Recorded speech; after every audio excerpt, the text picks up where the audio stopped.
Boa tarde a todos e a todas. Sejam bem-vindos ao primeiro webinar em Ecologia e Evolução do Programa de Pós-Graduação de Ecologia e Evolução da UFES. Então, nossa primeira palestra dessa tarde é com a doutora Michele de Souza Pessoa, nossa companheira aqui. Então, eu vou apresentar com o tema o desmatamento impulsiona mudanças sobre fruto carnoso, implicações para animais frugívoros e a regeneração das florestas. A doutora Michele é bióloga pela Universidade Estadual de Santa Cruz, mestrado em Desenvolvimento Regional e Meio Ambiente pela Universidade de Santa Cruz, também, a UESC, possui doutorado em Ecologia e Conservação da Biodiversidade, com período em sanduíche, na Universidade de Liege, na Bélgica, e esse doutorado foi feito na UESC também. Atualmente desenvolve o pós-doutorado aqui com a gente, na Universidade Estadual de Feira de Santana, no programa de pós-graduação em Ecologia e Evolução.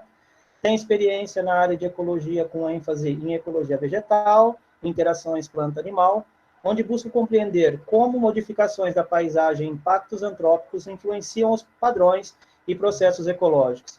Atua nos seguintes temas: composição e estrutura da vegetação, fenologia, ecologia da dispersão de semente por animais frugívoros, diversidade funcional e conservação da biodiversidade.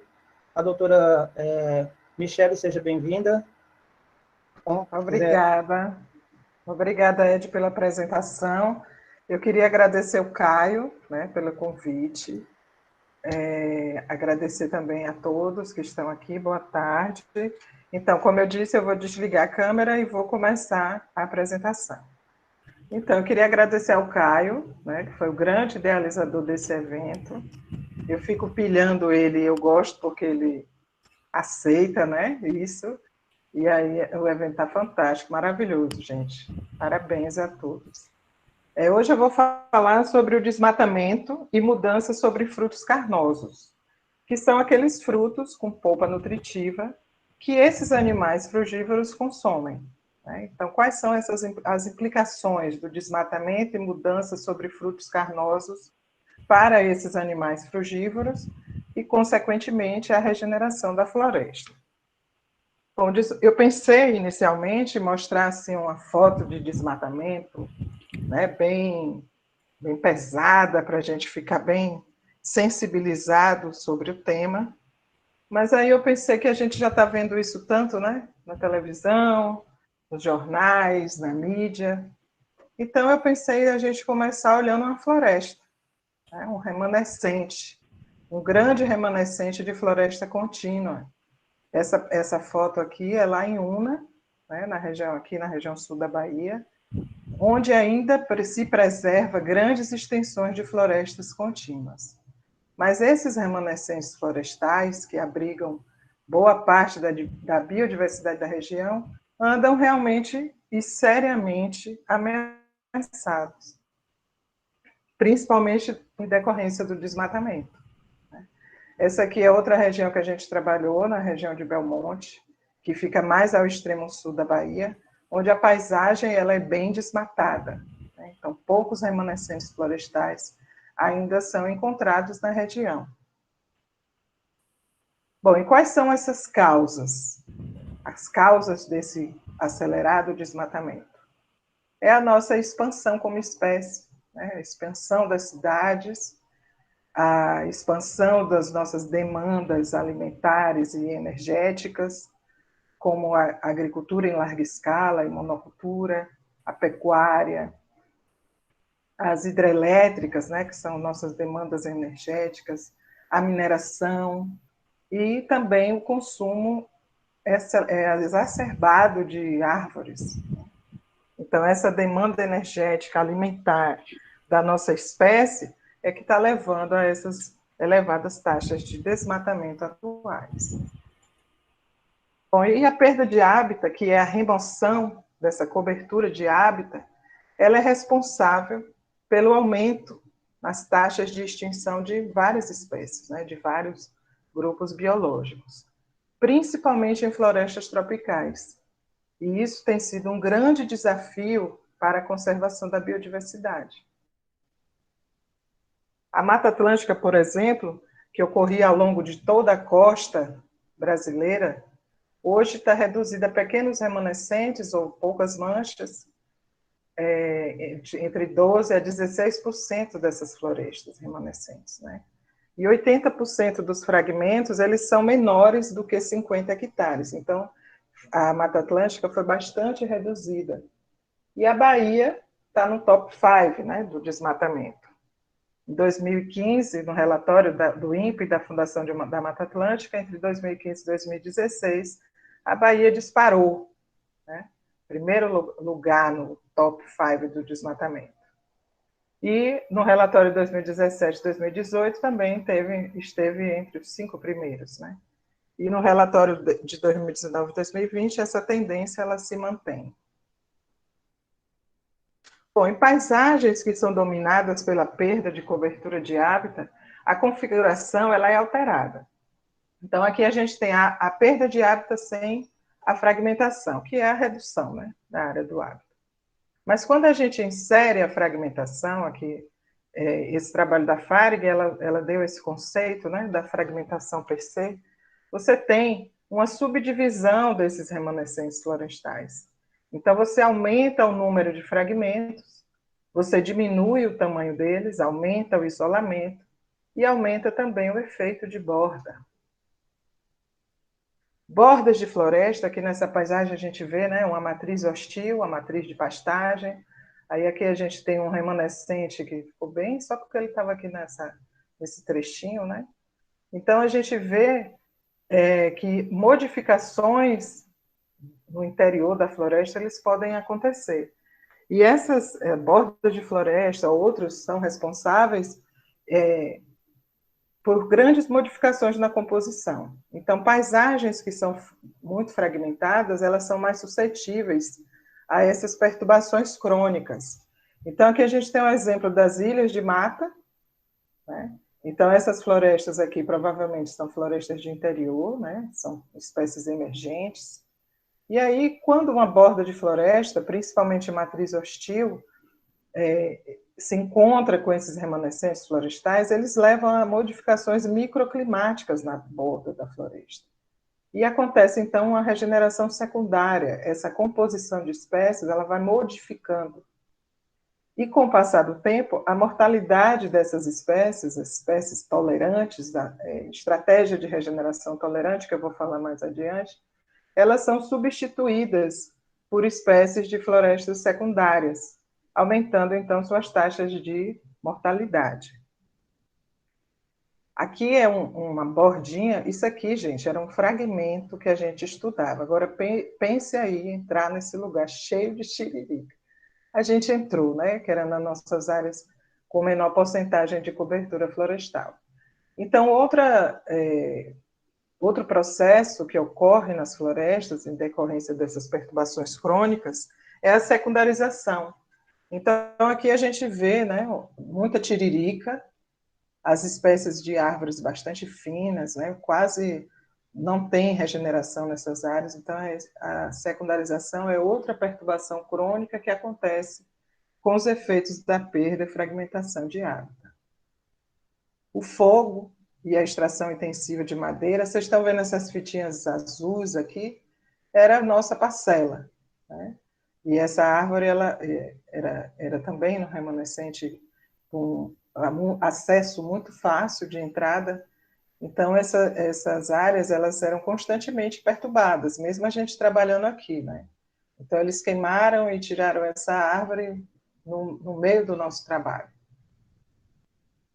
E a caça, né, que é um dos grandes problemas também que a gente enfrenta dentro dos nossos remanescentes florestais perturbados.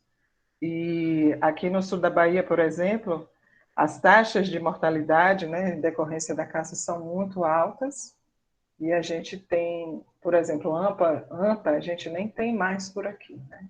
Então isso é muito forte ainda aqui na região. E tudo isso compromete a persistência da fauna e da flora nativas. Né? Essas perturbações crônicas que são associadas à perda e fragmentação de hábitat, compromete a persistência das espécies. Um grande número de estudos avaliou os efeitos da perda e fragmentação de hábitat na diversidade de espécies em regiões tropicais. E relações lineares, elas estão sendo não lineares, elas estão sendo registradas. Essas relações são perdas abruptas de espécies após pequenas mudanças na cobertura florestal. E essas relações não lineares, conhecidas também como limiares de extinção, elas comprometem tanto as plantas, pequenos mamíferos, quanto as aves. E esses limiares variam muito entre os grupos biológicos e entre também as estratégias das espécies, né? Sejam elas florestais ou generalistas. Esses limiares de extinção, eles são fundamentais para embasar ações de conservação, por exemplo, né? Como eu estava falando, dando aquele exemplinho lá da borda, esse trabalho de Lawrence, na Amazônia, mostrou que a taxa de mortalidade de árvores próximas às bordas dos fragmentos é muito maior em relação ao interior da mata, e principalmente das espécies com diâmetro grande, né? Com as espécies que são acima de 60 centímetros de diâmetro, elas são as mais comprometidas. E, consequentemente, a perda de espécies vai afetar as interações ecológicas e, consequentemente, também os serviços dos ecossistemas. Entrando agora mais para o meu grupo, né, de interesse, assembleias de árvores desempenham papéis que são importantes, tanto na estrutura quanto no funcionamento dos ecossistemas, mas mudanças inesperadas em paisagens dominadas pelo homem estão sendo registradas, como, por exemplo, transições florísticas não aleatórias, onde espécies emergentes, tolerantes ao sombreamento, com sistemas reprodutivos especializados, sementes grandes e dispersados são as mais afetadas. A substituição de espécies de crescimento rápido e vida beneficiadas, né, nesses ambientes antropizados. Estão sendo registrados também a homogeneização florística, onde a gente diminui a diversidade beta entre os remanescentes florestais ou aumenta a similaridade das espécies. Acelera a dinâmica global das florestas e reduz, consequentemente, os estoques do carbono. Famílias de estágios sucessionais tardios são as mais comprometidas também, né? E essas espécies são importantes recursos para frugívoros. E tem sido registrados dominância de espécies intolerantes com frutos e sementes pequenos. A fragmentação e o efeito de borda também influencia na fenologia, né, no ciclo de vida das plantas. Em relação ao ciclo reprodutivo, tem sido registrados também mudanças na produção de flores e frutos. E isso afeta a disponibilidade de recursos para os polinizadores e dispersores. A disponibilidade de frutos carnosos, né, que são esses que possuem essa polpa nutritiva, comestível, é um índice da qualidade e produtividade dos hábitats para esses animais frugívoros, né, que consomem esses recursos. E é um importante indicador do serviço de dispersão de sementes em escalas regionais. Características dos frutos, como a morfologia e o conteúdo nutricional, são traços funcionais de atração desses frugívoros. Então, espera-se, né, um aumento de diversidade dos traços que sustente um conjunto mais diversificado de frugívoros. 90% das espécies de plantas apresentam frutos carnosos. E essas espécies, elas dependem de animais para dispersar suas sementes. Então, é fundamental investigar como diferentes grupos funcionais de plantas são afetados pela perda de hábito e fragmentação, para a gente entender um pouco, né, como é o funcionamento e a regeneração dessas florestas. Eu vou apresentar para vocês 2 artigos que eu publiquei da minha tese de doutorado e como veio a ideia para o projeto de pós-doc, né, que eu estou desenvolvendo aqui na UFES. Esse artigo a gente publicou na Biotrópica, avaliando a disponibilidade de biomassa ao longo de um gradiente de cobertura florestal. Aqui a gente usou a cobertura florestal em escala de paisagem como proxy de perda de hábitat. Usamos também a distância de borda mais próxima para verificar como a cobertura florestal e a distância de borda mais próxima iriam influenciar na diversidade de árvores zoocóricas, né? Aquelas que produzem frutos para serem dispersos por animais, a riqueza e a abundância. Também a gente verificou a biomassa desses frutos, considerando 2 grupos funcionais de árvores, tolerantes e intolerantes ao sombreamento. Eu vou falar muito sobre tolerantes e intolerantes. Tolerantes, essa é uma estratégia de regeneração das plantas quanto ao sombreamento. Então, quando eu falar que as espécies são tolerantes, elas são tolerantes ao sombreamento e, portanto, são espécies florestais, né, mais especializadas. Intolerantes são aquelas que são intolerantes ao sombreamento, né? Ao contrário. Então, são as espécies mais generalistas de hábitat, as pioneiras, as que chegam primeiro, de áreas secundárias. Bom, a gente partiu de 2 predições, né? Que a diminuição na riqueza e abundância de zoocóricas seria principalmente porque essas espécies tolerantes vêm sendo amplamente registradas, né? Como reduzidas, e nas paisagens mais desmatadas a gente esperava encontrar um maior número, né? Uma maior diversidade de intolerantes. Em relação às mudanças na biomassa, de frutos, em paisagens mais desmatadas, por exemplo, como você tem uma dominância de espécies tolerantes, né? Você tem mais espécies desse grupo, essas espécies geralmente apresentam pequenos frutos e sementes, e a gente também esperava uma redução das tolerantes, com grandes frutos e sementes. Então, ao longo desse gradiente de cobertura florestal, a produção de biomassa seria, então, constante, por um processo de compensação, né? O aumento de intolerantes com a diminuição das tolerantes. O estudo foi desenvolvido na Mata Atlântica do sul da Bahia, abrangendo os municípios de Una, Mascote, Canavieiras e Belmonte. Nós utilizamos uma abordagem híbrida de mancha de paisagem, né, com buffers de 1 quilômetro, a partir do ponto central. Esses buffers eles variavam de 2,5% a quase 93% de floresta. A gente trabalhou pesado aqui nesse mapeamento, usando imagens de satélite de alta resolução, e a área é de 3.470 quilômetros quadrados. Então, as áreas com maior porcentagem de cobertura florestal, elas estão localizadas mais aqui nessa região norte, né, no sul, e as com menores porcentagens nessa região mais, ou ao contrário, em Una, aqui na região norte, e aqui Mascote, Canavieiras e Belmonte, mais na porção sul da região. E isso tem, aqui a matriz, né, na região norte, onde a gente tem mais floresta. A matriz também é mais amigável, onde é conhecido, né, na produção de cacau, e alguns cultivos florestais também são utilizados, aqui a seringueira. A região mais ao sul, onde a gente encontrou as menores porcentagens de cobertura florestal, a gente tem a predominância do cultivo de eucalipto, né, e pastagem. A matriz é bem hostil, né?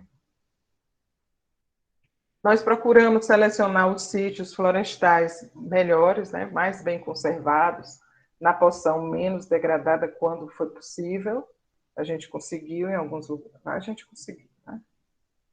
Em cada bufferzinho daquele que eu mostrei, né, em cada área, a gente instalou 5 parcelas de 25 por 4, dando uma distância entre eles de 50 metros, com 1 hectare no total. Todas as árvores e palmeiras com DAP maior ou igual a 5 centímetros foram registradas.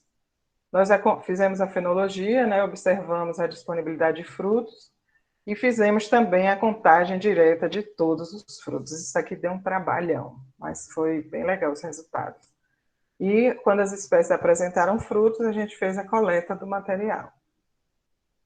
Nós calculamos a biomassa fresca desses frutos carnosos, considerando o número de frutos, o pico, né, da frutificação, multiplicando pelo peso médio dos frutos, sem sementes e acessórios, só aquela parte mesmo comestível, e dividimos pela área amostrada. Nós marcamos 1.529 indivíduos, 384 espécies de 48 famílias. Ao longo de um ano, né, que foi esse projeto, nós registramos 40.783 frutos carnosos, a biomassa total 65 quilos por hectare, as tolerantes que apresentaram a maior biomassa, né, e o peso total junto com os acessórios e sementes quase dobrou, né, mas a gente estava mais interessado mesmo no que é recurso.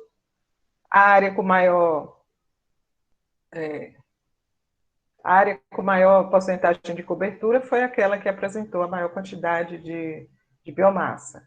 Enquanto a área de 23%, a gente registrou baixíssima biomassa, então quase não tinha recurso. E essa área de 23% é aquela que eu mostrei da foto, né, que acabaram quase com a nossa parcela. A distribuição de biomassa dos frutos foi altamente variável, né, no nosso estudo, então, ao longo de um ano, houve uma variação muito grande da produção entre esses sítios florestais. As famílias mais representativas em relação à biomassa foi Fabácea, que apresenta espécies tanto tolerantes quanto intolerantes, né? Mas muitas espécies, como da família de Sapotácea, Licitidácea, Arecácea e Mirtácea, que são espécies mais florestais também, né? Foi muito representativa em termos de produção de biomassa. A família Mirtácea, por exemplo, foi a família que a gente teve mais espécies produzindo. E Melastomatácea, que aqui é quase uma floresta de micônia, né, como eu costumo brincar, que é representada por muitas espécies intolerantes. Bom, a gente utilizou modelos mistos espaciais, considerando tanto a cobertura florestal quanto a distância de borda mais próxima, e depois a gente juntou, né? Fizemos a interação dessas duas variáveis preditoras, e encontramos que, à medida que eu perco floresta, eu perco espécies. A riqueza de espécies e a abundância das espécies, ela diminui tanto para a comunidade total, quanto para as espécies tolerantes, né, que são as espécies florestais. Quando a gente considerou a produção de biomassa também, o total de biomassa também foi reduzida com a medida que eu perco floresta, né? A perda de hábitat afetou a produção de frutos, afetou negativamente. Quando eu considerei a proporção de biomassa de fruto por espécies, foi mais acentuada nas espécies tolerantes, e a proporção, né, entre biomassa de fruto e indivíduos foi comprometida em áreas desmatadas, né, para a comunidade total. Então, nossos resultados, eles apoiam nossa hipótese inicial de que as espécies tolerantes são particularmente sensíveis à perda de cobertura florestal. A gente não encontrou efeito, né, não encontramos relação com a distância de borda mais próxima, tanto para a riqueza e abundância de espécies zooxóricas, quanto para a disponibilidade de frutos, biomassa, nós fizemos, mas não rolou. A diminuição da cobertura florestal e o aumento da densidade de borda não afeta a riqueza e a abundância de intolerantes. Isso contrasta com o padrão que a gente esperava encontrar e o que está sendo amplamente registrado em áreas altamente desmatadas, né, com a proliferação de pioneiras. Esse foi o primeiro do que a gente tem conhecimento, em 2017, né, que foi quando eu publiquei esse artigo. É o primeiro estudo em nível de comunidade, onde a gente avaliou biomassa fresca de frutos carnosos com a cobertura florestal em escala de paisagem. A gente procurou, eu li esse trabalho do Black, colaboradores, explicando que a contagem direta de frutos era o único método para quantificar a biomassa de frutos disponíveis para populações de frugívoros. Mas na literatura a gente encontra muitos métodos, mas esse é o mais indicado. Então, apesar do trabalho que deu contar todos esses frutos, a gente optou por fazer esse trabalho mesmo, contar. Imagine pescoço, né? Pescoço para que te quero.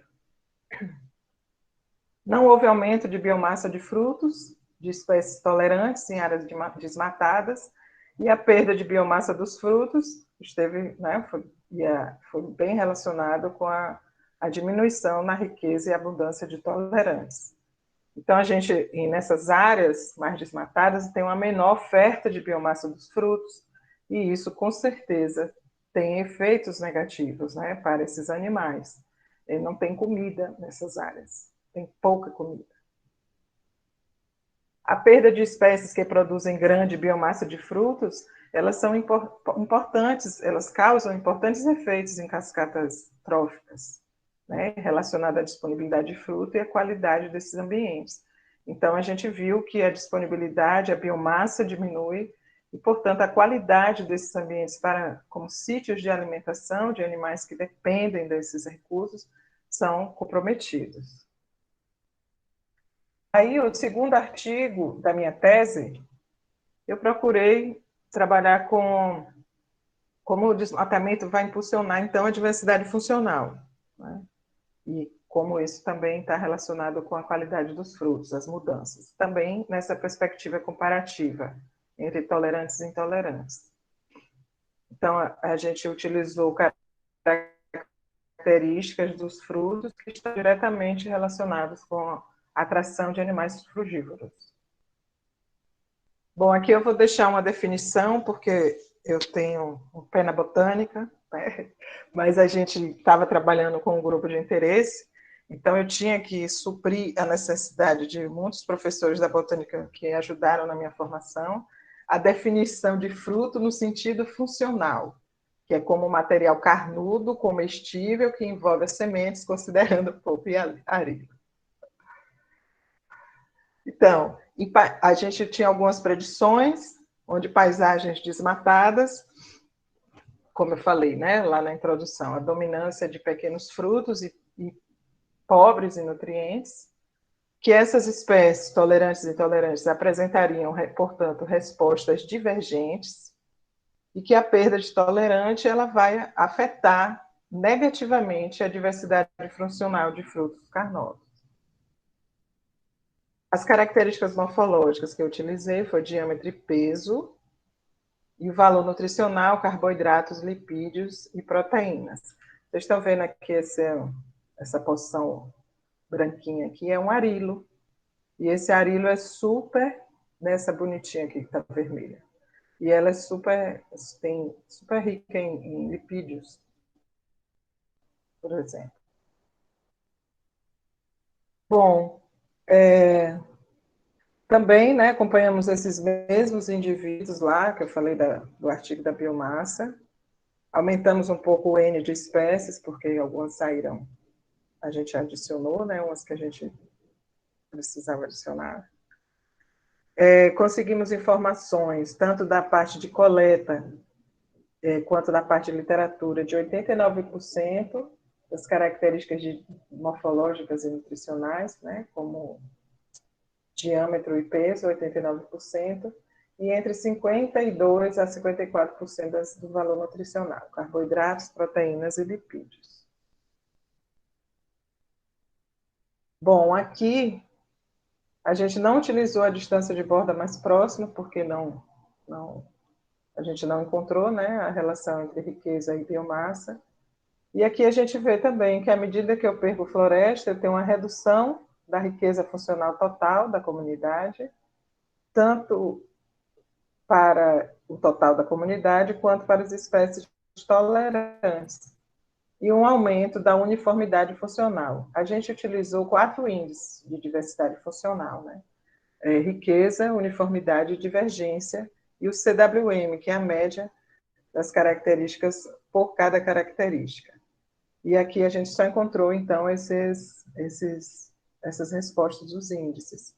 Então, o que esses resultados estão demonstrando para a gente é que em áreas mais florestadas existe uma maior estabilidade funcional e resiliência. E à medida que eu perco floresta, eu vou perdendo essa estabilidade, essa resiliência dos remanescentes. Em relação às características morfológicas, nós não encontramos relação com a perda de cobertura florestal, mas encontramos esse dado aqui que eu fiquei bastante intrigada, né? As espécies intolerantes ao sombreamento, você tem uma redução, né? As espécies que compõem essas áreas, elas são mais pobres em nutrientes, tanto em proteínas quanto em lipídios. Carboidratos também a gente não encontrou uma relação. Esse aqui foi a análise de correspondência destendenciada, onde a gente queria saber em relação à composição, né, quantitativa dessas espécies. Esses tamanhos de círculos são proporcionais à porcentagem de cobertura florestal, então, quanto maior o círculo, maior é a cobertura florestal. E a gente queria saber se essas áreas mais florestadas ou não tinha similaridade ou não entre elas, né? Então, o que a gente descobriu é que áreas mais desmatadas existe uma maior similaridade entre as espécies intolerantes e menor similaridade entre tolerantes. Isso foi uma coisa bastante legal que ajudou a gente, legal para a gente discutir o paper, né? Então, as espécies tolerantes com alto valor nutricional, elas têm sua riqueza e abundância reduzidas, não garante, portanto, a qualidade em longo prazo desses recursos alimentares. A manutenção de tolerantes, então, é fundamental em áreas desmatadas, né? Já que são elas que suprem o valor nutricional e energético desses frutos. A qualidade dos frutos não é compensada por intolerantes, né, que são essas espécies que vão persistir nas áreas perturbadas, porque elas não fornecem a mesma qualidade de recurso para das tolerantes, né, do que foi perdido. Então, a perda de hábitat afeta negativamente os nossos padrões de riqueza e abundância de árvores zooxóricas, a biomassa fresca dos frutos, total e tolerantes. Encontramos também uma trajetória divergente do funcionamento ecológico, com padrões de diversidade funcional comprometidos, o que compromete recursos para frugívoros, o serviço de dispersão de sementes e, consequentemente, a regeneração da floresta. Então, a conservação e manejo deve priorizar remanescentes florestais em paisagens mais florestadas no bioma Mata Atlântica, para garantir a produtividade, porque são essas áreas que garantem a produtividade e qualidade dos recursos alimentares para frugívoros e, consequentemente, a funcionalidade das florestas. Bom, a gente também, eu trabalhei em coautoria com alguns colegas lá do programa, né, da UESC, e a gente encontrou algumas modificações também na estrutura da vegetação, com redução de diâmetro, né? Então a gente encontrou até uma relação não linear aqui entre 40% de floresta, a redução diminui diâmetro, altura, as árvores grandes também são diminuídas, a densidade, a área basal, aumenta a estratificação, aumenta clareiras, né? Esse aqui a gente considerou também as comunidades totais das comunidades arbóreas, e a gente também encontrou uma redução na riqueza e abundância, e famílias importantes, aquelas, né, que eu mostrei lá da biomassa, elas são reduzidas também, principalmente Laurácea, Mirtácea, todas essas famílias estão comprometidas. A gente também encontrou uma diminuição nas comunidades de juvenis, nos padrões de diversidade. Esse trabalho do José Carlos, ele também encontrou essa modificação na limiares, né, com a redução da floresta em relação às aves. Esse trabalho aqui que a gente fez junto, a gente encontrou mudanças na estrutura da paisagem, afeta essa disponibilidade de aves frugívoras através de alterações nas características locais da vegetação e disponibilidade de frutos. E a partir desse artigo aqui é que veio a ideia, né, do projetinho lá, esse projetinho do pós-doc. Bom, essa primeira parte aqui eu quero agradecer ao Programa de Ecologia e Conservação da UESC, a Rede Cisbiota, o laboratório, né, que a gente não faz pesquisa sozinho. Então, nesse tempo aqui das vacas gordas, né, a gente tinha dinheiro para fazer projetos, isso aqui foi bem bacana. E as pessoas, né, todas as pessoas envolvidas, a coordenadora do projeto, a Débora Faria, a Eliana Caseta, meu orientador lá do período sanduíche, né, em Liege, a minha orientadora querida, né, e todos nós aqui, e a equipe de campo também, e alguns amigos, né, que colaboraram bastante. E, assim, para quem me conhece, sabe que eu sou bem ligada às florestas e tenho uma relação romântica até com as florestas, né? Eu choro em artigo, essas frases me marcam muito. E o Jansen, em 74, eu não li nessa época, né, obviamente. Mas, no final do meu mestrado, ou do meu mestrado mesmo, eu li essa frase e ela me marcou, e eu levo ela comigo, né? Que o tipo mais perigoso de extinção é a extinção das interações ecológicas, pois elas escapam aos nossos olhos. E isso é verdade. E a gente está presenciando isso mesmo, né? Isso que está acontecendo. Então, vou apresentar aqui rapidinho, que eu acho que eu já estou no meu tempo, né? A influência. Esse é o meu projeto de pós-doc que eu estou desenvolvendo aqui na UFES. E eu terminei o doutorado e fiquei uma chuva de ideias, né? Nossa, quanta coisa eu posso fazer com essas informações todas. Então, eu escrevi esse projetinho, que é a influência da modificação da paisagem, onde eu inseri mais as outras variáveis preditoras, além da cobertura florestal, como a densidade de bordo e matriz, sobre a diversidade filogenética e funcional de dispersores e plantas. A gente fez um retrato do presente, e eu queria saber qual é o futuro, né? O que é que está regenerando? Como é que essas comunidades vão ser no futuro?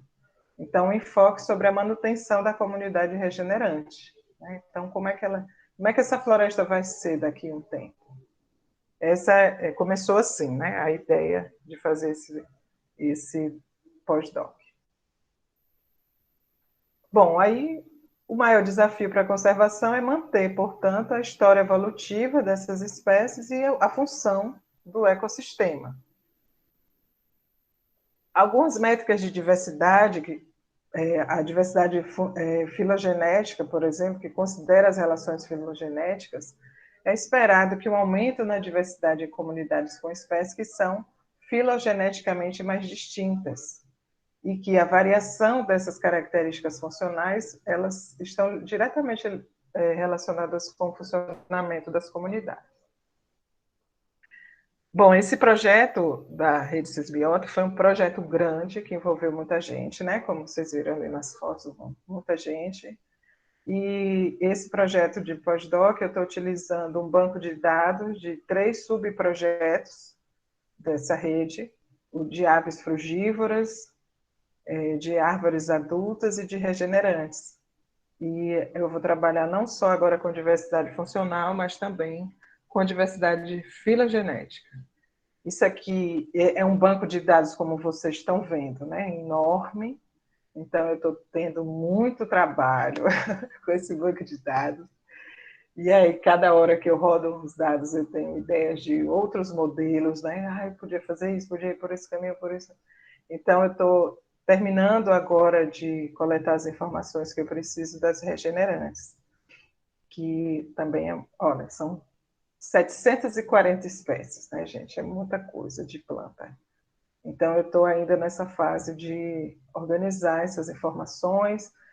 Como a gente viu, grupos funcionais, eles variam, né? Eles têm respostas divergentes quanto às perturbações.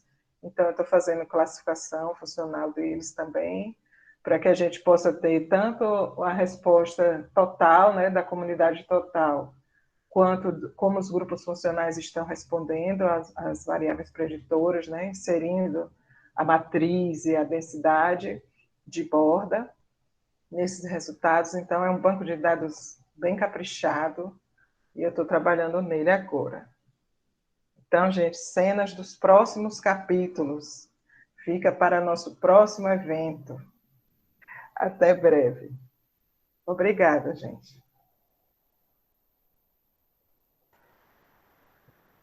Bem, obrigado, Michele. tema riquíssimo, né? Principalmente nesse momento que a gente passa por perda de... A gente acompanhou ao longo do webinário a dificuldade que a gente vem tendo em financiamento, a dificuldade que a gente tem em relação à perda, à fragmentação. O trabalho é riquíssimo, parabéns. Como eu digo, né, esse trabalho ele foi possível porque a gente tinha dinheiro naquela época. Ele foi possível por isso, né, que a gente ainda tinha dinheiro. E, assim, foi um trabalho muito bacana mesmo. Dias melhores virão. Eu acredito. Bem, perguntas... Pode perguntar verbalmente? Claro. Acho que... Pronto. Bem-vindo. Jogo rápido. Ô, Michele, eu estou num projeto, logicamente, você sabe, né? Estou informando Mariana, que está trabalhando na mesma área que o pessoal do Cisbiota está trabalhando em Ilhéus e tal. A gente tem um problema bastante grande de escala. E, assim, o seu trabalho é uma escala enorme dentro de uma escala enorme. Escala geográfica, escala de variáveis a serem analisadas, né?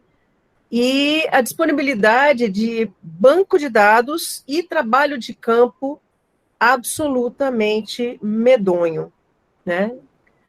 Sem te desanimar, mas não precisa, né? Você está plenamente consciente dos pepinos que te aguardam, que nos aguardam, né? Com esse tipo de pesquisa que envolve processos e funções dentro de um sistema fragmentado e altamente degradado, né? E sem perspectiva de retrocesso por enquanto. O que você pode imaginar em termos de futuro dessa nossa linha de pesquisa daqui para diante, já que o financiamento está minguando cada vez mais, né? A verba para os programas de pós-graduação ficando cada vez menores, mais restritivos em termos das perguntas abordadas, e se você puder também falar alguma coisa a respeito da possibilidade de troca entre grupos de pesquisa de universidades parceiras, justamente como elemento de maximização da chance da execução desses trabalhos. Eu sou uma pessoa bastante esperançosa, né? E eu acredito sempre no lado bom das coisas e que tudo vai dar certo no final. Então, uma saída é utilizar esse banco de dados, né, disponíveis desses projetos que aconteceram nas épocas gordas da ciência, né, que nunca foi tão gordo assim, mas era melhor do que agora.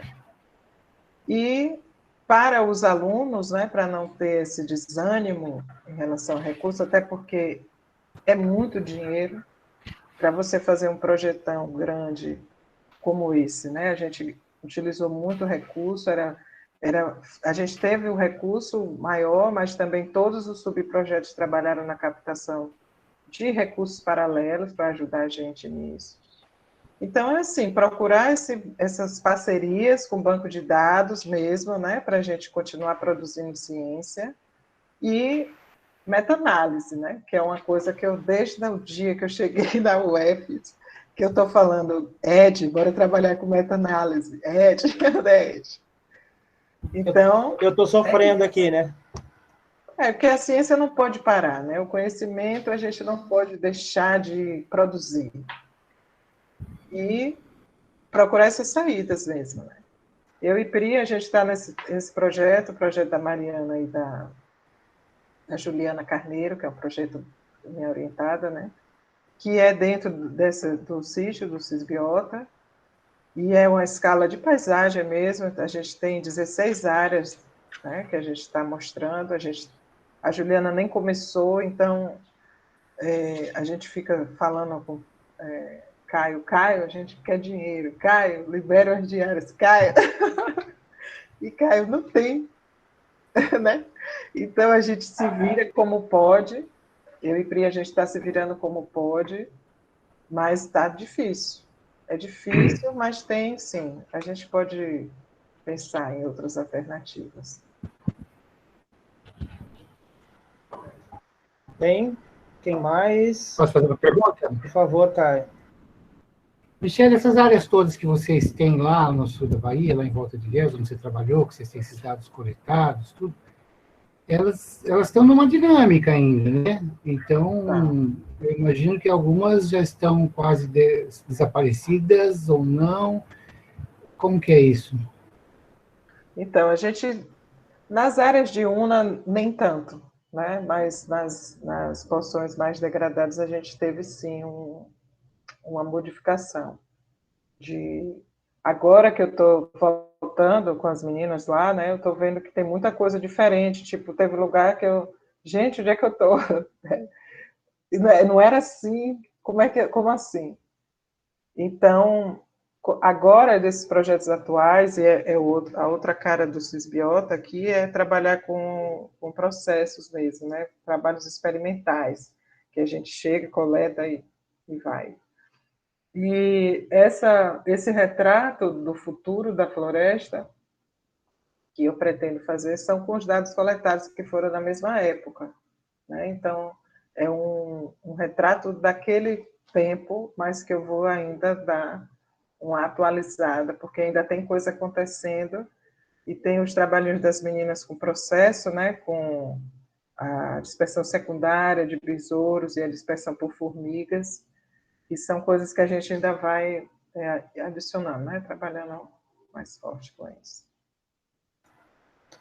Michele, tem uma pergunta aqui. Ambiente urbano, em escala temporal, essa redução de biodiversidade e alimentos na borda tendem a evoluir com a idade da supressão vegetal da matriz? É uma pergunta, né? Digo, a tendência desse efeito de borda aumenta ou diminui com o tempo e regeneração? Um trabalho interessante seria comparar bordas recentes e antigas? Seria. E assim, a borda de floresta, ela altera muito a dinâmica, né? O que falhou aqui para mim? Falhou, você quer retomar? Pode retomar. Eu quero retomar. Pode retomar a resposta. Essa última aqui, em escala temporal, essa redução de biodiversidade... Isso. Você quer que eu refaça para você? Eu vou dar uma lidinha aqui. Em escala temporal, essa redução... Isso em escala temporal, a depender da matriz, sim.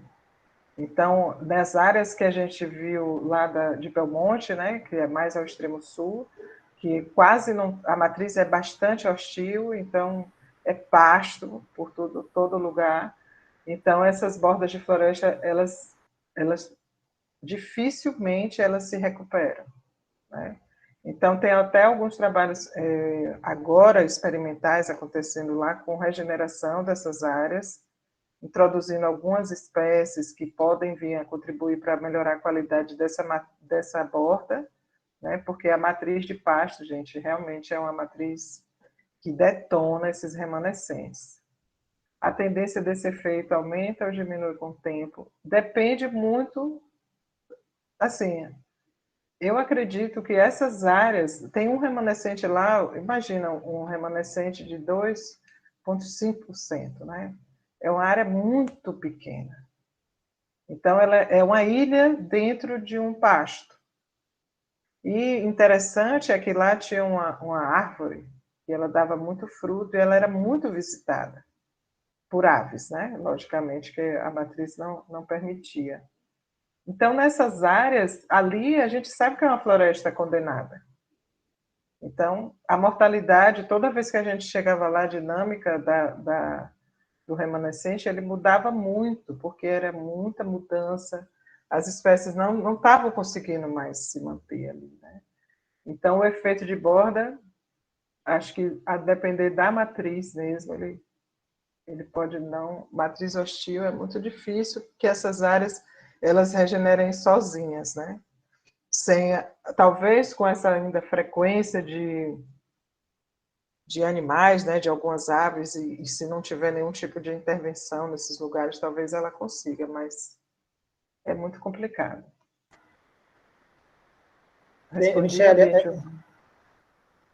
a gente no meu doutorado, nós viemos até aqui em cima procurando ser vídeos, umas amas, e assim, a gente já tinha mais ou menos uma noção de quando tinha esse efeito de borda, essa característica, a gente nem colocava os cachorros para procurar fezes, que a gente buscava DNA fecal, e era bem assim, era meio com uma característica.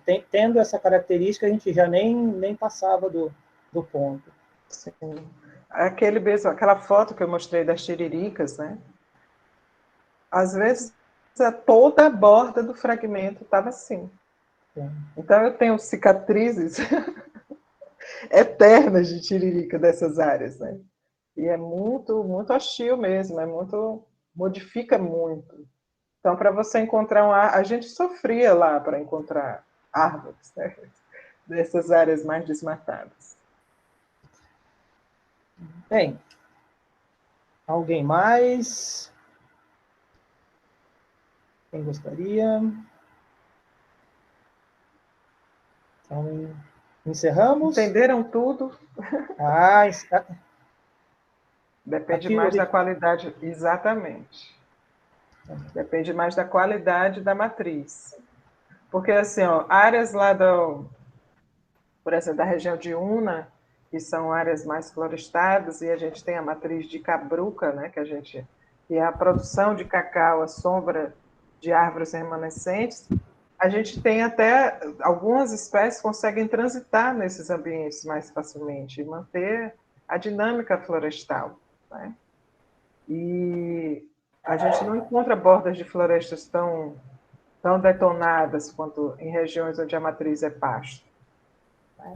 Então, a qualidade, até por isso que a gente agora vai trabalhar com matriz, né? Densidade de borda e matriz, onde a filogenética também a gente vai adicionar para ter respostas mais... para a gente ampliar essa discussão, né? Pelo menos para o grupo. Está sendo publicado muita coisa ainda. Eu mostrei aqueles trabalhos que eu fiz de coautoria, mas a produção não para, né, com esse banco de dados. Mas a qualidade do interior também interfere, né? Porque se você tem um fragmento muito pequeno e completamente isolado, por uma matriz de mata, é completamente diferente se você tem um fragmento grande que está isolado, porque você, por exemplo, você tem condição, inclusive, de manter o seu banco de sementes, você tem a possibilidade de a regeneração interna funcionar como um produtor desses elementos de manutenção, né, da floresta, né? E, consequentemente, manutenção da fauna no local, né? As aves têm condição de permanecer. Sim, aves, por isso que a gente vai trabalhar com aves, né?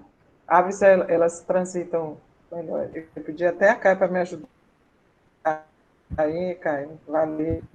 A classificação das aves. Estamos juntos. Obrigado, Michele. Nós agradecemos, companheira nossa. Obrigada a vocês, agradeço também. Caio, quer encerrar?